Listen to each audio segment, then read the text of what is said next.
Hello friends, my name is Ramasu. Today we shall discuss our topic, the collect requirement process. Friend, today's topic is very interesting, especially if you have interest in project management or you are planning to give exam or PMP in near future. So let's start, friend. First of all, I would request to please subscribe to my YouTube channel and click on the bell option as well so that my new videos can reach to you.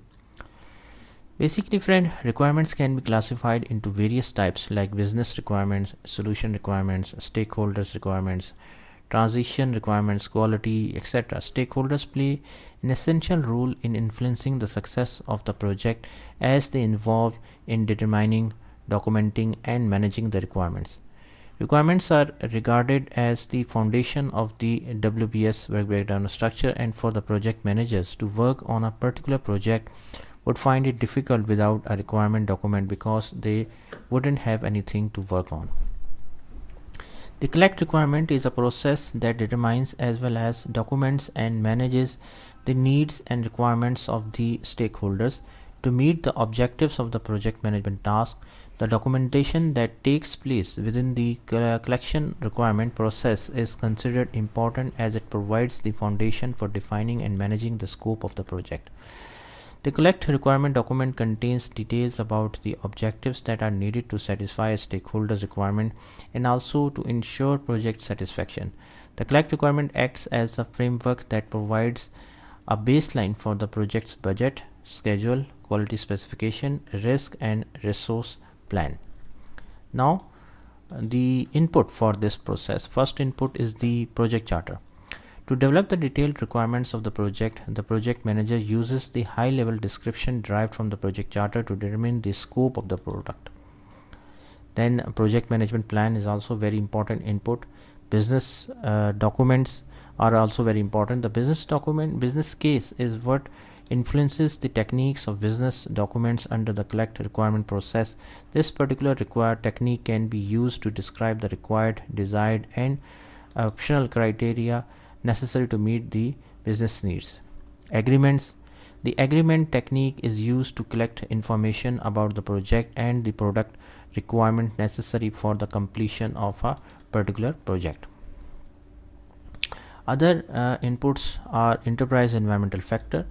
The enterprise environmental factor which can influence the collection requirement process are like organizational culture, infrastructure, personal administration, and marketplace conditions. Organizational process assets, a project's policies, procedures, historical information, and lesson learned repository, which includes information from previous project success, and the organizational process assets that influence the collection requirement process is also very important in this case. The tools which we use for this process, first is the expert judgment, okay, then data gathering, data analysis. Data analysis mainly deals with the processes that are related to document analysis. The primary purpose of document analysis is to review and assess all the relevant document information. This process is used to obtain requirements by carefully analyzing the existing documents and identifying relevant details on the requirement. Then decision making is also a very important tool which we use for collect requirements.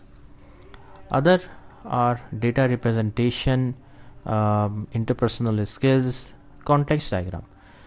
Basically, to have actual knowledge of understanding the scope, the context diagram provides an example of the scope model which will allow the project manager to visualize how a business system, process, equipment, and computer system will work. This process is used to find out how the business system and the other users interact with each other. Prototypes. The technique which involves the process of creating a model of the actual product is to be achieved. The team will build this model of the product and pass it on to the stakeholders for collecting their feedback. As the model is a tangible product, the stakeholders can check it thoroughly and request changes if they find any, instead of waiting until the end by only starting sharing and discussing abstract representation and ideas. Output. The first output of this whole process is requirement documentation. Basically, a technique that describes how individual requirements meet the business need for the project. The requirements may start out a high level and become progressively more detailed as more information about the requirement is available. Even before the requirements can be listed down in the project plan, they need to be unambiguous, traceable, complete, consistent, and acceptable to the key stakeholders. The requirement document may take different form.